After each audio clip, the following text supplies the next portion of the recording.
It's time for the Unscripted Push with DeVonnda Chantel and Ebony S. Bailey. Are you ready to live your best unscripted life? We're ready to jump right into the conversation.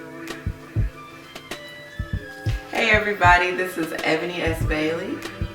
And DeVonnda Chantel. Girl, sound more happy about your name, And we are excited that you have tuned into another episode of the Unscripted Push. We are at episode 6. I can't believe that.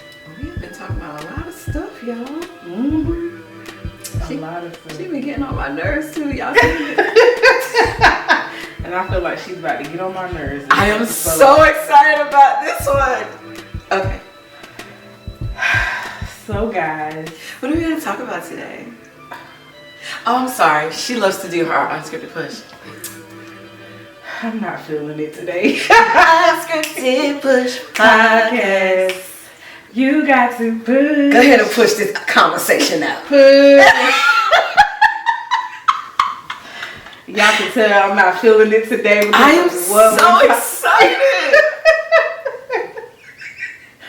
So guys, we have decided Okay. we have decided today to talk about something that I deal with, that the world is about to get to know. I think I deal with it a little bit too, but I like that you deal with it. So we're gonna focus on you. Focus on me. Yep, spotlight. Is imposter syndrome, and let's read what it means. Is a behavioral health issue that causes people to doubt their skills, accomplishments, and intellect. It can manifest as a persistent feeling of self-doubt and fear of being exposed as a fraud. People with imposter syndrome may believe that they are undeserving of their achievements and the high regard they receive. In relationships, it can lead to feelings of being unworthy of love and affection. Why do I feel emotional? I'm not gonna cry. A mouthful. So let's break that down. Don't close that up. You said you got words. She about to dissect this whole thing. Go through this. No, but it's true. Like I deal with that too. Honestly, especially, I think I deal with it now in the space of the changing. So when people know you from one version to the next, that hybrid, that transition from one to the next can cause an emotional feeling like, do I really deserve to do this? Am I qualified to speak on this? Like marriage. When she asked us to come, and not us, when she asked me to speak about marriage and you speak about single, was you gonna be married to? I can't wait. I can't wait to meet him, Mr. DeVonnda. Not Mr. DeVonnda. I can't wait to meet Mr. DeVonnda and Mr. Crystal. Like both of them. We could just do this whole double marriage thing if we not get married to some twins. You know. Oh my God, that would be crazy. I'm calling Crystal. Do your husband do this? His twin getting on my nerves. Fussing, calling each other, fussing about it. That would be crazy. That'd be great. Not that would be great. That'd be great. As long as she have the twins, because usually it skips a generation. Oh well, let it skip to her way, not mine. Wait. I know. Don't be trying to deflect. Give me this. Okay. So if we have imposter syndrome, I ain't gonna dive into myself.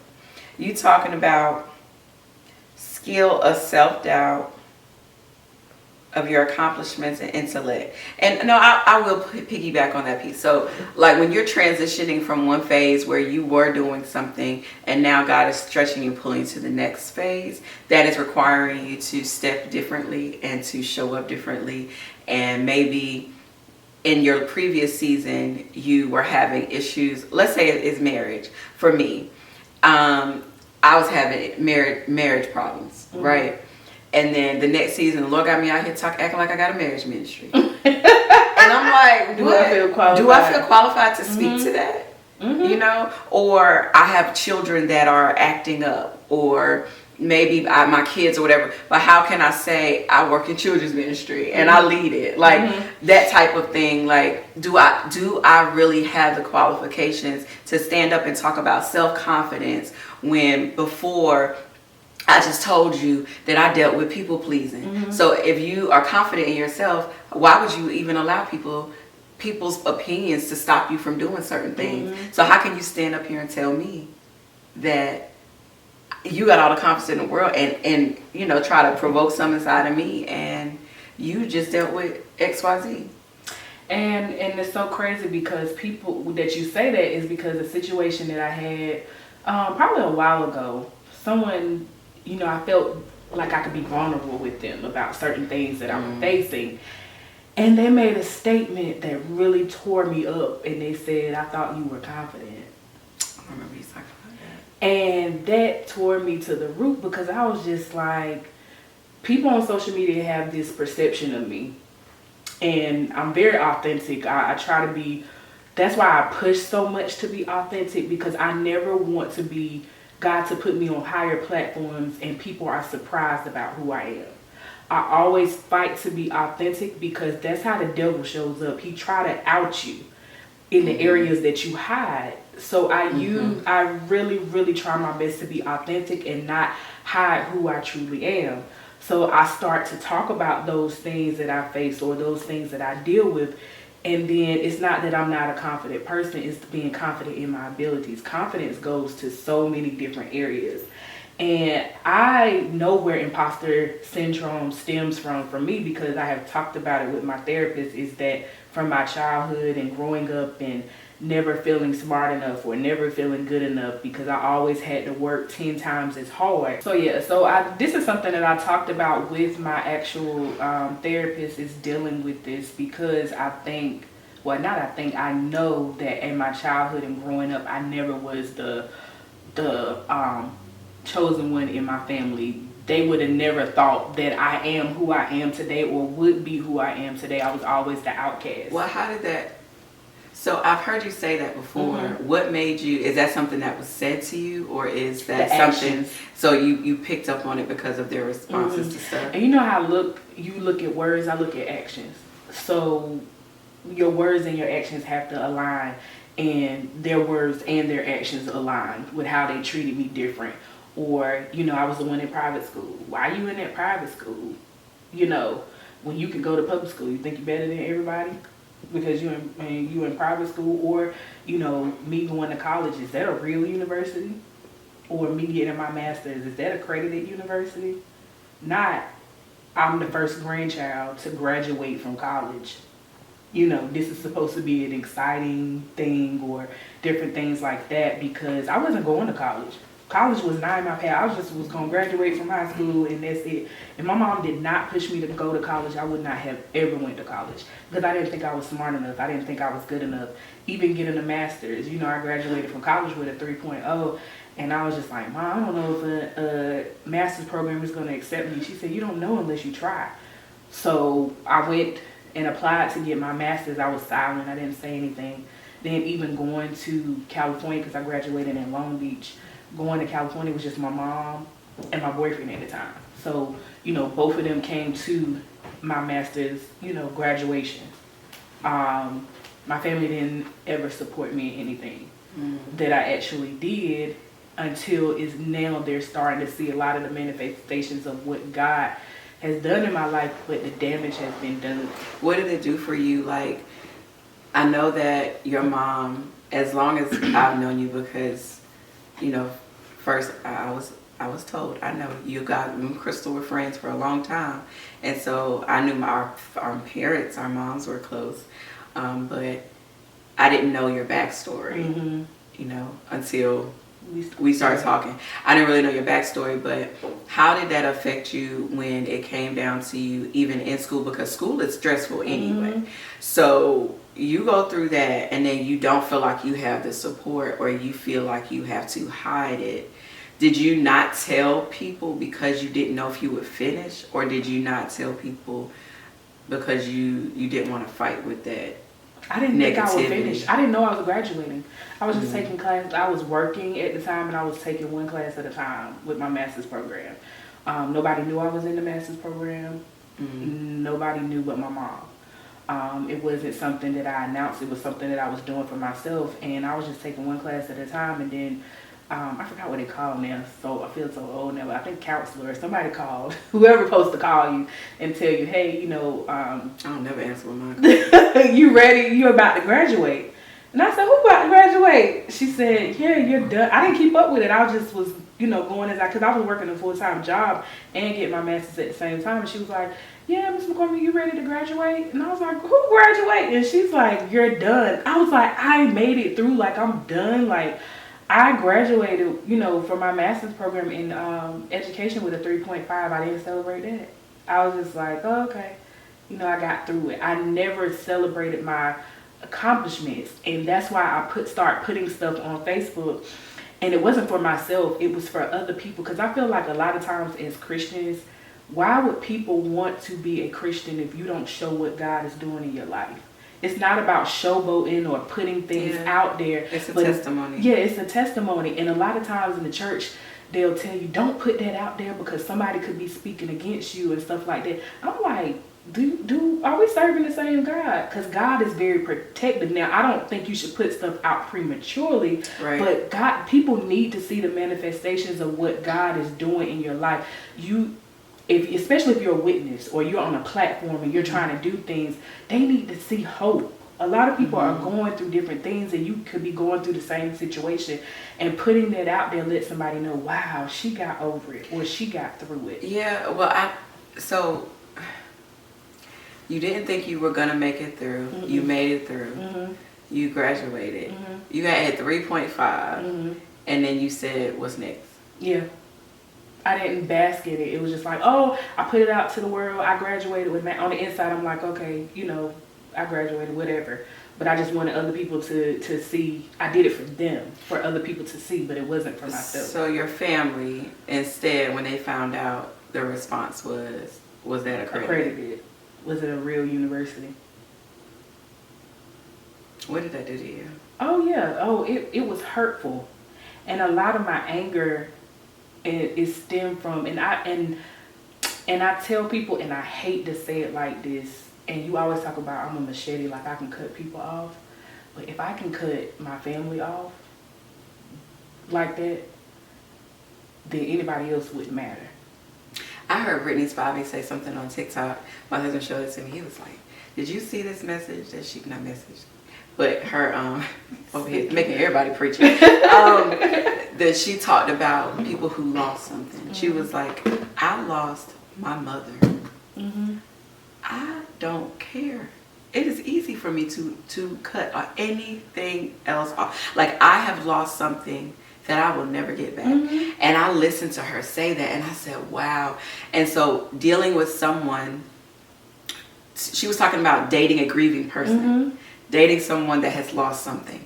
And she's like, if I can lose my mother, I can lose you. You know, and so the other side of grieving, because you're grieving in a way of, my family's here and they can't support me. And that's hard because I deal with you, maybe not on a daily basis, but we interact. And so that has to be hurtful. And then for them to come around now because they see the fruits, that to me does not, I don't want you here now. Yeah. And it's like I lost someone also that's still alive. You know, we haven't talked about that, but my dad, you know, my dad is still living. He's here. But people don't, you know, and I know, and I follow her and I love her. And I'm like, a lot of things she talk about, I still deal with. I deal with those same things with somebody, not to negate or take away from what her feelings are, but I still deal with those things with people that are alive.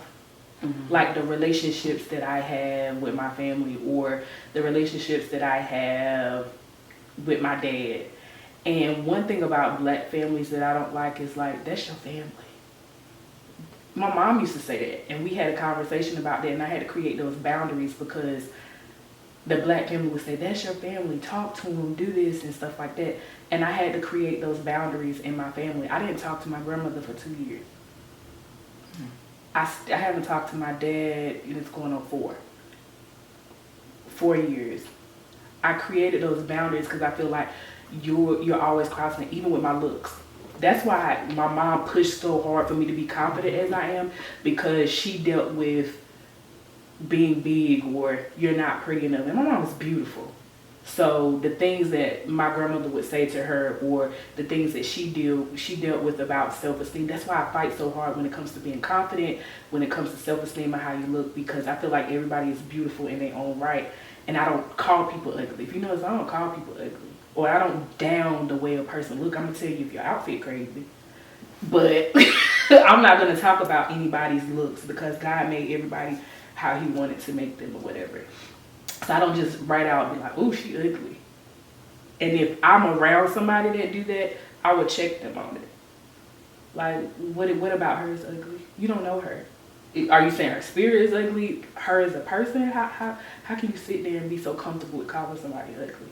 That lets me know the type of person that you are. So it's like a lot of things from my family and letting them go and not having them in my life. So anybody else, but don't bother me. So your family, like so remember I was saying for me, it wasn't my family. Mm-hmm. It was the relationships that were added to my life. Mm-hmm. So yours is your family. Mm-hmm. So do you think that has a major piece on why you feel unworthy in some of these spaces that you go in? Like, is that the thing that if this was okay, I'd be good on all angles? And even with growing up in the church, I feel the most uncomfortable in church, far as doing stuff in the church, because of the simple fact I'm like, are they gonna judge me for who I really am? Like, critical, because I love music, like all types of music. You know, there are things that I have done. I'm like, are you gonna see me for what God called me to be, or are you gonna see me to judge who I am? So those spaces make me uncomfortable. So when people ask me to speak, I'm like, you know, I'm not a preacher. Do you know who I am? Have you looked at my social media? Do you think this is gonna represent your ministry? I ask people those things because I'm like, I want you to know who is coming into your church or who is coming into your ministry. And, you know, thankful for ladies. Girl, I don't care about, I don't care about all that. You have a word, you have a message, you have something to say. The Lord, if you even look at the disciples that followed, like that, Jesus went and got them. Mm-hmm. Like, they were busy doing what they did. Mm-hmm. And he said, leave this and come with me. And so how easy do you think it was for them to adapt to walking with him in a way while they were leaving what they had? They probably grieved what they did. Mm-hmm. Like, oh, I like to do that. Mm-hmm. I don't know why you were like fishing, but I was fishing. Now I gotta be a fisher of men. Mm-hmm. Like, all these things that was said, but I'm sure that in that process they had to figure out who they were. Now, wait, I used to be like Paul and Saul. Like, I used to kill people. Mm-hmm. And now I'm out here preaching. And mm-hmm. I'm out here saving people. They're not going to believe me. Mm-hmm. But God called me. And so then you got to have this Damascus road. Like, I don't want that for you. I don't want you to have this major, the Lord's like, I said this is who you are. I said this is what you're supposed to do. I said these are the spaces you're supposed to be in. I said this is it. And now you're doubting me. So when you doubt the gifts and the abilities that he gave you, you are doubting him. Like, don't you know that I love you so much that I called you and I set you apart for this, and I knew that you were strong enough to handle that. Mm-hmm. Like, I knew that you needed all of the stuff that you went through, because he wastes nothing. So I knew you needed all of those things. Mm-hmm. And because of that, it was going to make you handle people different. Mm-hmm. It was going to make you even love deeper, and then your discernment is sharper, because now, just like Jesus came down and the Bible tells us that he was in touch with our infirmities. I did it, y'all. Okay, I'm playing. No, but he was in touch with our infirmities. Mm-hmm. So now he can relate to us on a level that we didn't think that he could. Mm-hmm. And so it's okay, Crystal. Come on, bring her tissue like you did me. It's okay. I said I did it, y'all. Oh God, she wanted me to cry. So I did. I'm not a big crier. Hold on. Get off me. No. But it's true, like, how dare you tell God you're not worthy to do what he said you were called to do? Yeah.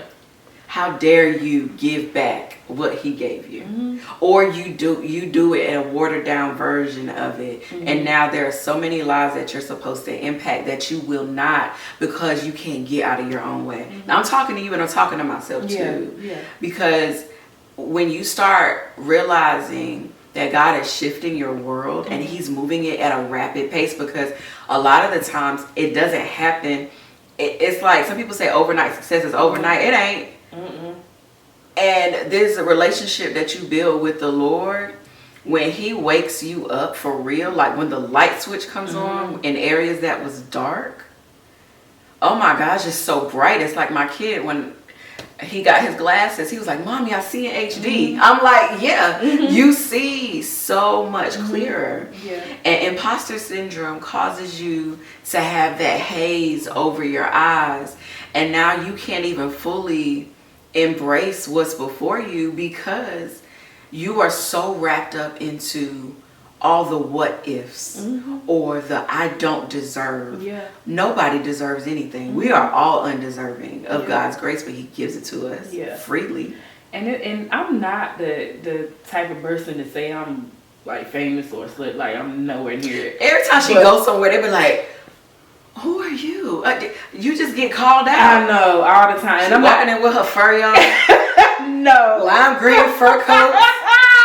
Floating in the room. Big shades. They like, who is she? Anyway, so I'm not saying it, but when it does, because when people know me or they say I seen you or this, and it just immediately put this in me like, oh God, people watching me. And they are. I mean, we was at a where was we at? We was me, you, and Crystal. We went to, I think we went to see Marcel's. Oh yeah. I'm over there just like being me, saying anything or something like that, and the lady was like, "Oh, I remember you. You was laying people out at the conference." I said, "Oh Lord." She woke up tackling people. And that's a part of the imposter syndrome, with you feel like a fraud, like, ooh, am I a fraud because I enjoy this and I enjoy this, because the church has made you feel that way. But what I had to learn, and I am learning through therapy, is that it doesn't negate the gift of who you are. Like, it doesn't take away from the actual gift of who you are. And I'm working through it. Like, I'm really working through living in the moment. I'm trying to, when people give me accolades or people say things, I do disregard it. Oh my gosh, I do it too. So bad with it. Like, they were saying yesterday, they were saying something, and I was walking out loud. I was like, oh, no, let's talk about something else. And it's hard for me because it's not about staying humble. It's like the pressures. Even when Blessing called us powerhouses, I'm like, oh, did you see? Ebony, like, did you see what she said? And then she was like, I need to take a picture with the millionaires. We were like, who? She talking about, y'all, come on. And people speak so, not just, with us, they speak on both of us a lot of things, and that becomes pressure, because you like, well, for me, I can speak for me, it's like, I have to live up to that. Like, a powerhouse, that's deep. When I think of a powerhouse, I think of a Cindy Trim or Sarah Jakes, or these people that probably struggle with the same thing. Cheryl Brady, about to take me out at the conferences. Bishop T.D. Jakes, like, I see people like this, and I'm just like, and you can't compare yourself to others, because God made you who you are for a reason. But it's like you deal with the imposter syndrome in so many different ways, and I don't know. I'm trying to learn to accept it. And I know Crystal be like, oh my God, like, I want to punch you. Like, please, when people say stuff, and I just disregard it. And people don't even know, like, you can't, if you don't know me and you go based off social media, you don't know me at all. Because I like to dip in and dip out. She just want to take a picture. I just want to take a picture. She probably there for 10 minutes. She done took a picture with 20 people, 20 and people, then and left. I'm out. Like, I don't like being in big crowds. I don't like being in places for a long period of time. Pull my definition back up. I don't like being in places for, different period of time and things like that. But I'm just the type of person I know that I like to enjoy the moment, but I have to leave that moment because it can be overwhelming or it can be too much for me because of the accolades or because people are talking and saying things, and I feel like the pressure is on me at that point to live up to that height where you start to feel like a fraud and you start to feel like, oh God, people expect this from me. So this is interesting. Like, look at the little diagram. Oh. So it says, in a big circle, it says, what I think other people know. So it looks like that's your assumption. Mm-hmm. Your assumption is, oh my gosh, they know all this big stuff. And then it is a little circle at the top. It says, what I know. And then on the other side, it said that's the assumption. And then it says the reality is what I know and what others know, and that's smaller because you don't even really know what they know. Like, and again, who cares? Mm-hmm. Those may not be your people. Mm-hmm. We talked about that episodes ago, but you are called to a certain group of people, and those people need to hear the sound of your voice, right? And if you don't use your voice and you don't lead in a way and you don't show up and you are an influencer in the right, because the Lord is shining that light on you in this way, and you don't embrace it, it doesn't change the fact that he's shining the light. Yeah. So now they're seeing you operate in self-doubt, or they're seeing you operate at half when they know that when you're not even operating at full. So if the Lord is giving you to be the standard in that right, now you're showing them how you're not even embracing who God truly called them to be. So like, if you're supposed to be the light in that way, they don't even realize the light is dim. But now they are doing all they can because they've seen you and like, oh, she did this, she did that, she spoke this, she said she's reading this book. Don't even realize you only read the first chapter. I need to do this and I need to, but you never take the time to really engage with who am I, and now that I know who I am, I can show up in this space, because when it's time for me to shift and move, I know that I'm relying on the strength of God. The word tells you, when I am weak, you are strong. So it's okay for me to be weak. It's okay for me to feel like I maybe not fully enough, but I know that when you are within me, the greater one is on the inside of me. All that I need resides in there. So you got to realize you get ready to move. And you get ready to go into new territory.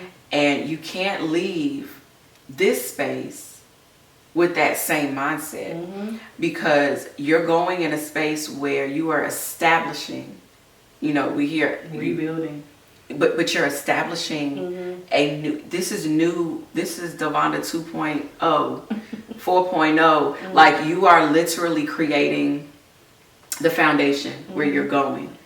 And you have to go there, not with carrying some of this weight from here, family, relationship, requirements that come with the job titles and the hats you wear. You got to leave that here so that when you build, you're not building with holes in your foundation. And that's what God has been dealing with me on, is starting over and building and restructuring and doing things differently that I may have did on this side. And I think that's why I'm so excited about this move, because my mom was my coach. Even though I'm very self-sufficient, it's like I have my mom here. But what do you do when you go to a place that you don't have anybody there, and you're building, you're starting over, you're networking?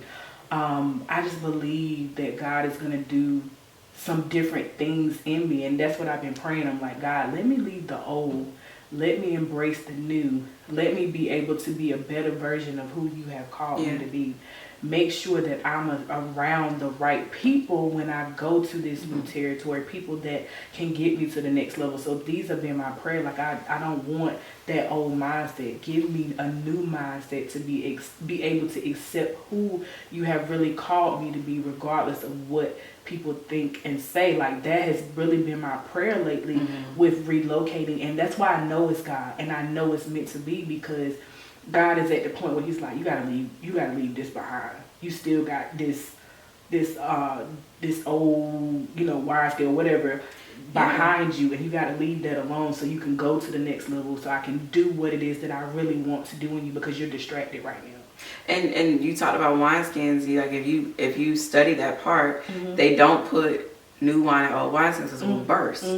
Because you need it needs room to grow and to ferment and all of that. And so if you don't have the space, it's like a pipe that, the pressure busted because of that.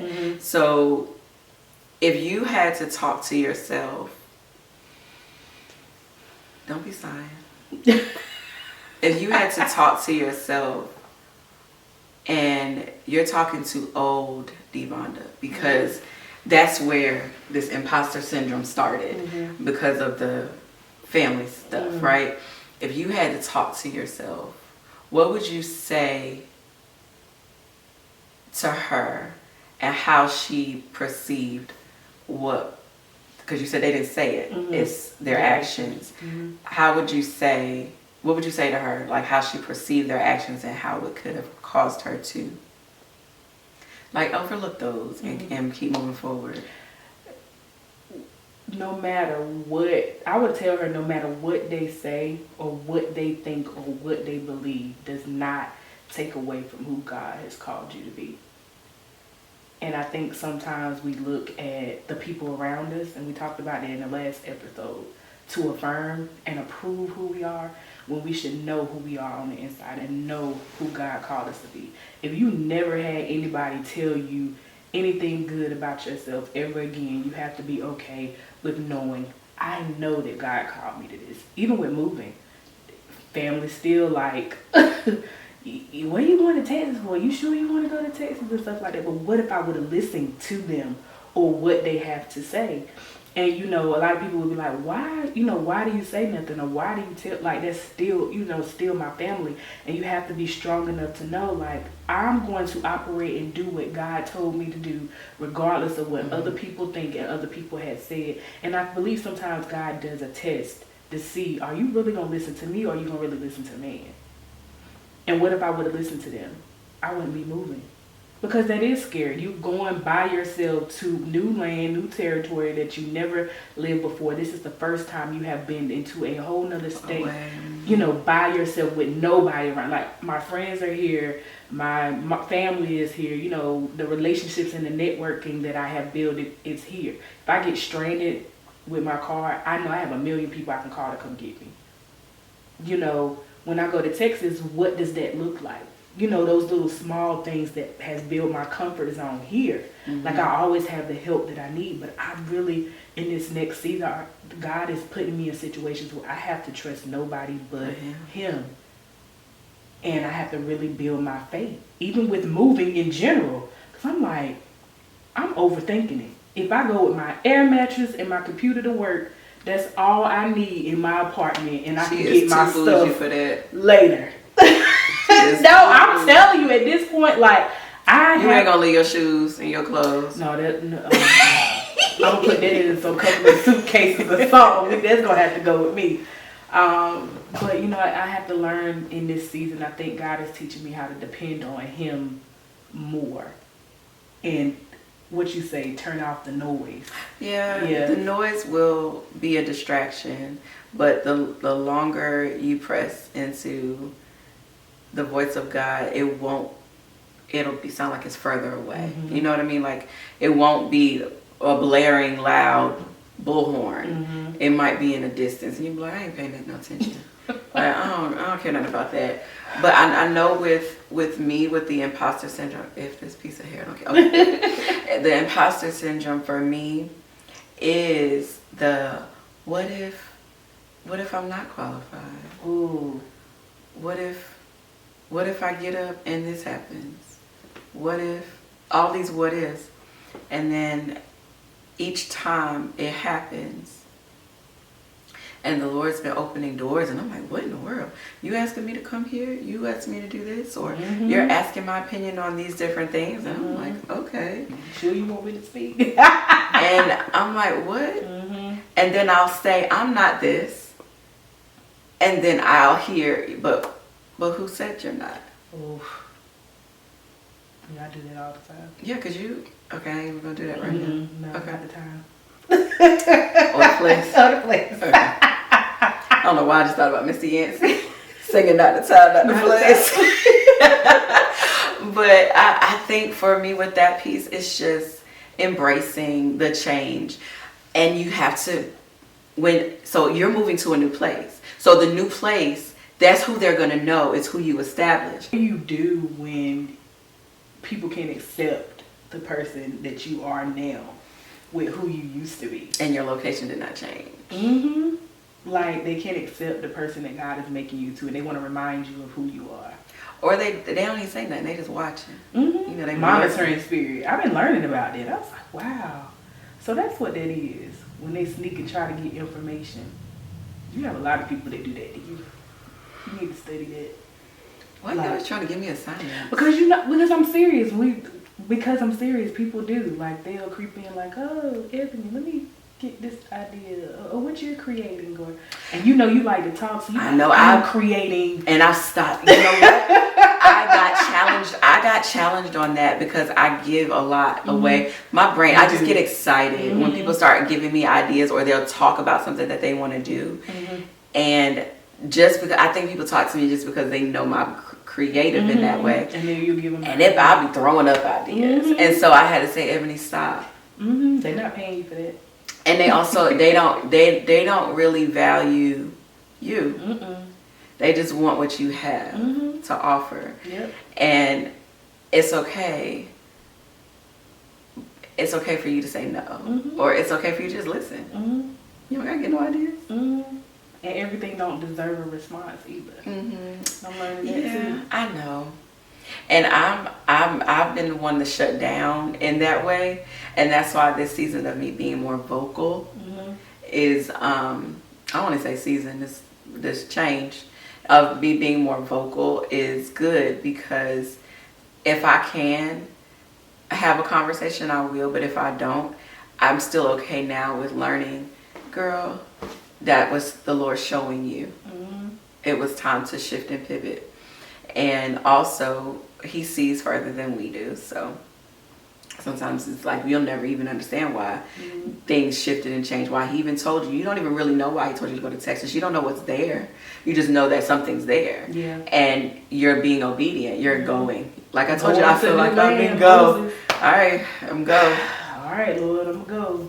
to go. I don't know. I told you, just don't be hitting no rocks. Because you know. What Sarah J say? Here I am, feeling ungodly. I'm just up here. I'm like, God, I know that's where you told me to go, so I'm just gonna go, And that's a hard thing too, that we have to talk about. Just when God tells you to move, or God tells you to go, and you don't even have an outline. And I am one. I'm like, okay, so where am I going? And what time? And who gonna be there? And what route we taking? And I know God be looking at us like, never mind. But I will never ever forget Darius Daniels talking about, y'all, I love that man. One day I'm gonna meet him in real life.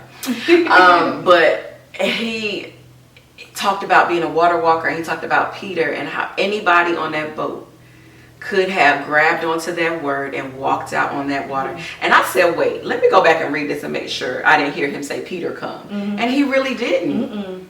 And I was like, man, how many opportunities do we miss out because we're waiting for God to continuously tell us something? We cannot, or say your name. Yes, and in the season, you can't allow imposter syndrome to cause you to be stuck. Like that sleep paralysis. Like I used to talk about that on She Woke Up when I was doing that. I'm like, what is that? What is sleep paralysis? Why are you stuck? stuck. And what is it? And what is that fear that is causing you to not move forward? Why? And then digging into that. Like, now I'm healthy enough to sit in those spaces that are uncomfortable, so I can move on that. So what's your lesson?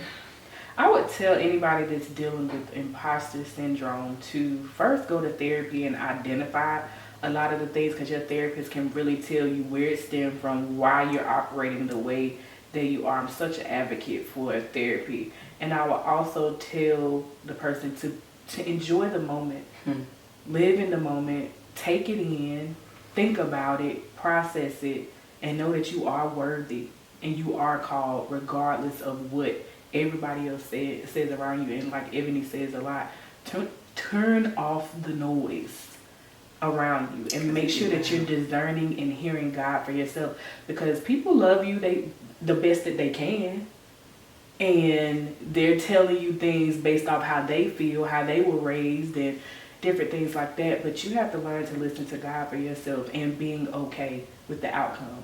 And even if you did fail at something, try again. Yeah. You know, it's not the end of your journey, it's not the end of your story. But yeah, be okay with living in the moment and really taking in all that you have accomplished. For me, it's celebrating. With imposter syndrome, you don't celebrate your wins, right? I move on to the next thing. What's next? What's next? What's next? Don't even realize that you have accomplished so many things. And it did take me to sit down and say, Ebony, what have you done so far? And one of the ladies I met through my publishing company, she was just like, what's going on in your world? I haven't talked to you in a while. And I told her, and she said, my God. And it took me sitting still and listing all the stuff that took place. I'm like, man, that stuff did happen. Because we don't basket. It's like, we got to keep going. It's like you're on autopilot. Like, okay, what's next? I got to go. I did this. Okay, I got to do this. I got to do that. And then you don't look back over your life until people to this day read my bio. And I'm like, who is that? I'll be like, she did all that? To this day, I'm just like, they were reading it yesterday. I was like, man, I forgot about that. Man, I do that. Like, man, we do got a podcast, man. That she keep not telling people. She don't add my name. Ebony was like, you need to add my name. I said, Lord have mercy. My friend, let me make sure I add her name to my next bio. You gotta add my name. You could at least add the name of the podcast. I said, a co-host of a podcast. She was like, you didn't add my name. I said, oh, Lord, here we go. I didn't even punch her. Not this time. But yeah. Well, I think this was a good, healthy talk, and I made her cry. And I was so excited. She was determined to make me cry on this episode. Crazy, y'all. Like, why do you want me to cry so bad? Sorry, that's our unscripted. That's our alarm telling us to wrap this up and be quiet. So glad you guys got to see me cry today, because that's what she wanted, for me to actually cry. I understood the assignment. But I'm glad she did, because it helped me to process and to think on some things that I'm still currently dealing with, where it came from, and really how to move forward in this next season of my life. And you have to understand that there are people that are assigned to you to help you walk things out. And because you didn't have, you say it a lot, and I don't know if you pay attention to it, because she liked to tell me what I say a lot, so I want to tell her. Her mom was always there. But now you got other people that's there. Yeah, my mom is my safe place, and I do say that a lot. Yeah. Just like she used to say Crystal's name a lot. I'm like, I'm here. But I do say my mom, because that's been like she said, that's been the person that's been there our whole life, and I'm talking about her like you're my sister. You know, you're my sister, but we don't have the same mama. But, that's the person that has been the most consistent in my life through every relationship. So you do use that as a crutch, and I know I talk about her a lot. Yeah, man, that's okay. Because she knows the real me. The good, the bad, the ugly, the up, the down. She don't be surprised by nothing. The ratchet, like, the trap. I'm like, you in my car. Oh, God. She's like, okay, girl, whatever. See? She said, what they say? What? Oh my God. Y'all gotta hear her mama talk. She said, Vonda, why would you listen listen to that. Lord have mercy. I did the best I could. She loves saying that. But I think this was a good, healthy talk. It does. When you start, just don't downplay what God is doing. Yeah. And when you do that, realize you downplaying the move that He did. He was so strategic in how He aligned everything in your life for you to show up and for things to open up, during favor to open up, and then you go, oh, thank you, and keep it moving. And keep it moving. Like that ain't honoring Him. What's that Medea thing? Medea and her friend. It's like, do she see me? I told God, be like, do she see? Right. she go, I just did that. Right. Like I did it. Yeah, so. But thank you guys for listening. I hope you got something out of this episode. And again, if you're dealing with imposter syndrome, please enjoy and bask in the moment. Yeah, because you deserve it. You deserve it. You deserve it. So, come for the laughs. Stay for the lessons. Because becoming your best self is better unscripted. She always wanted to do something with them shoulders. Oh, I'm going to add this to the end. No. I'm killing it. We hope you enjoyed this episode of the Unscripted Push. Here's a question for you. How will you live unscripted this week? Catch you next time.